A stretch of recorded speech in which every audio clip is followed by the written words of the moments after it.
Mr. President, I want to talk about the war in Ukraine.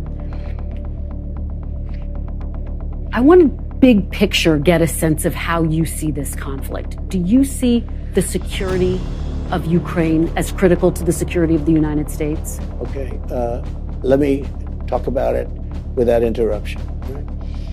Ukraine would have never happened if I were president. If this election weren't rigged, Ukraine would have never happened. You would have hundreds of thousands of people, including lots of soldiers, still living.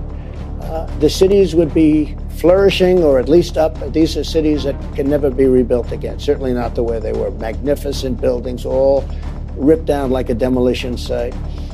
It would have never happened for two reasons. Number one, and most importantly, Putin has a lot of respect for me. And he wouldn't have played games. And I told him, don't ever go in. And he would never have gone in. This was only after I left that this happened.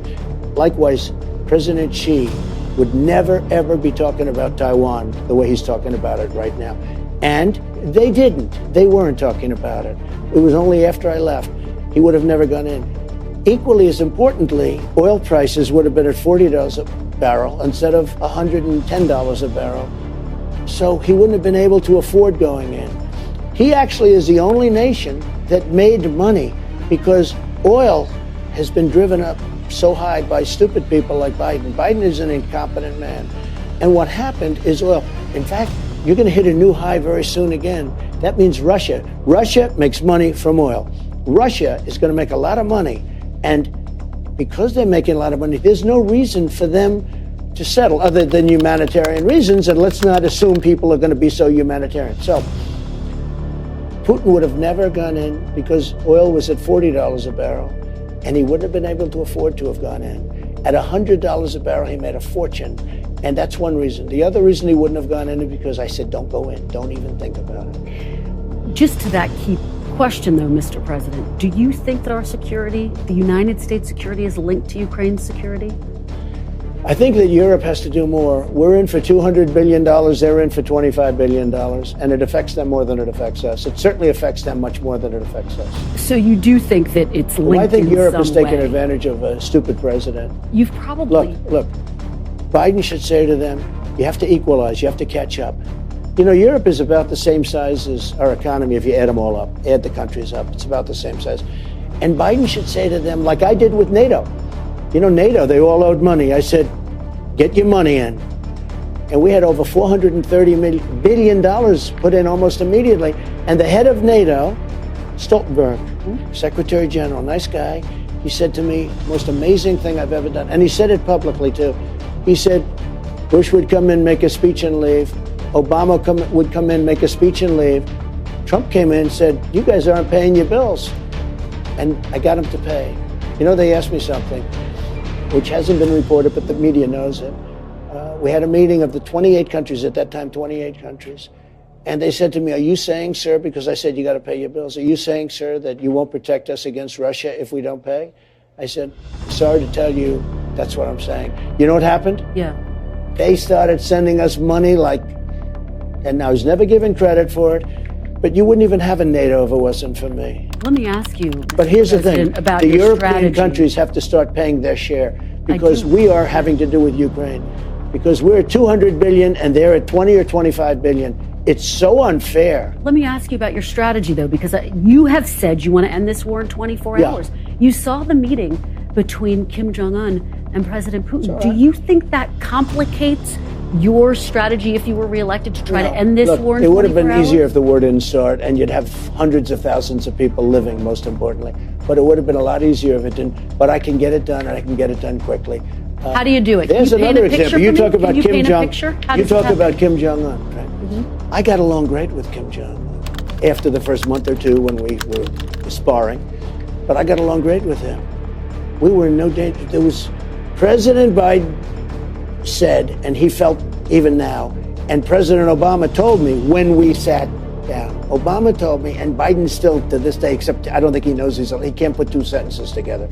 But President Obama told me our biggest threat is from North Korea. We're going to end up in a war. We didn't end up with a war with North Korea. We were going to make a deal. I would say I would have had a deal made with North Korea shortly after the election had the election not been rigged. How do you end this war, though? Talking of deals, how do you end this war in 24 hours? I can't tell you exactly, because if I did, people understand. If I tell you exactly, I lose all my bargaining chips. I mean, you can't really say exactly what you're going to do, but I would say certain things to Putin.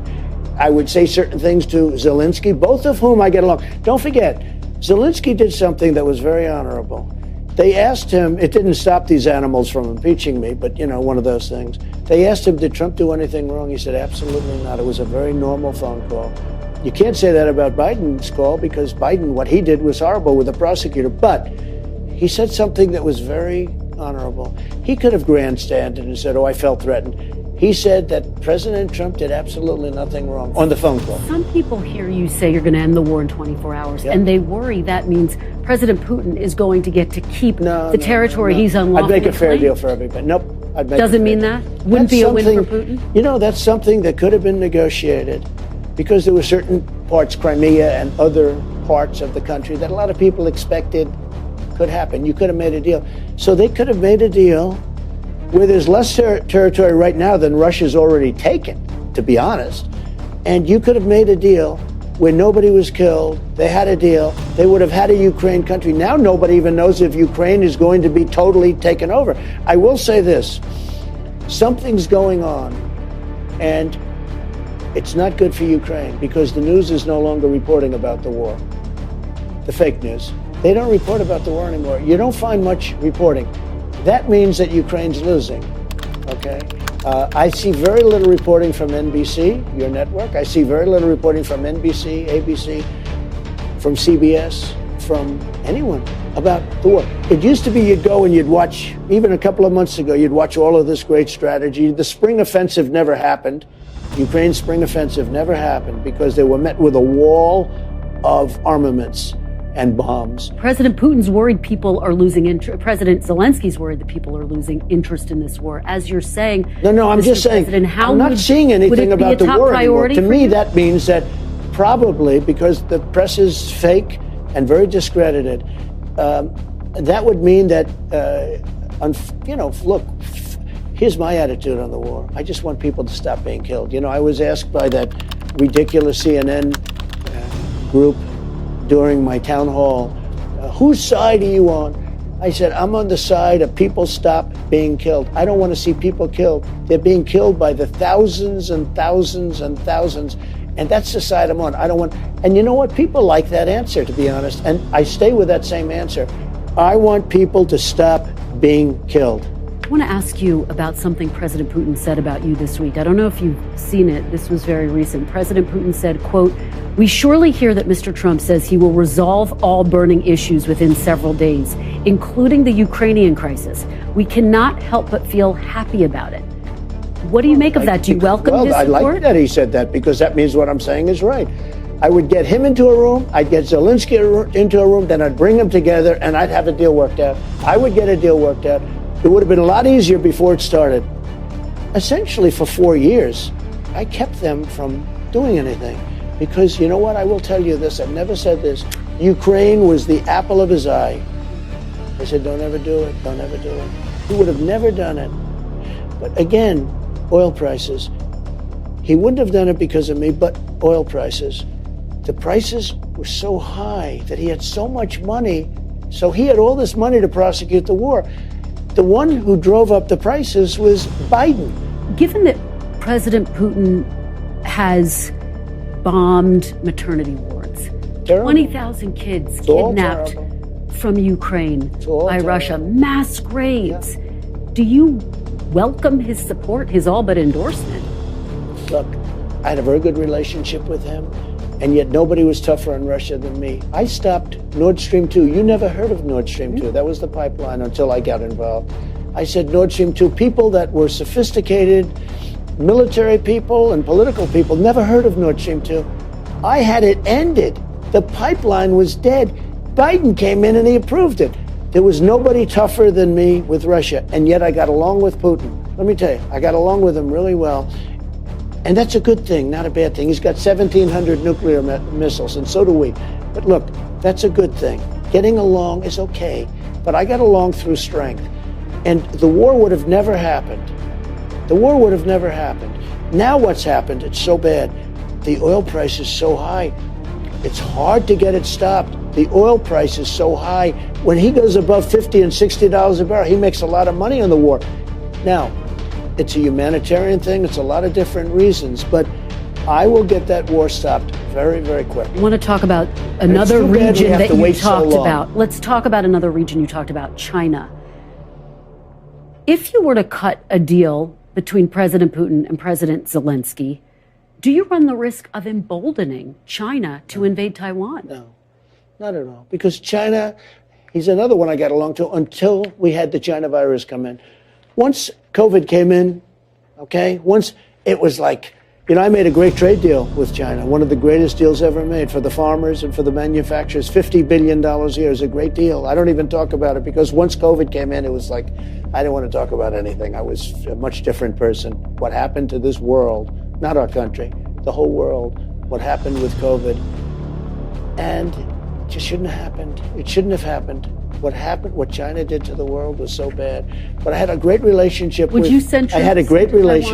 President Xi, really great relationship. And he was going to stop fentanyl from coming in. He was going to do he was going to criminalize it if you made it. In China, they have a death penalty for drug deals. He was going to make that with fentanyl dealers too.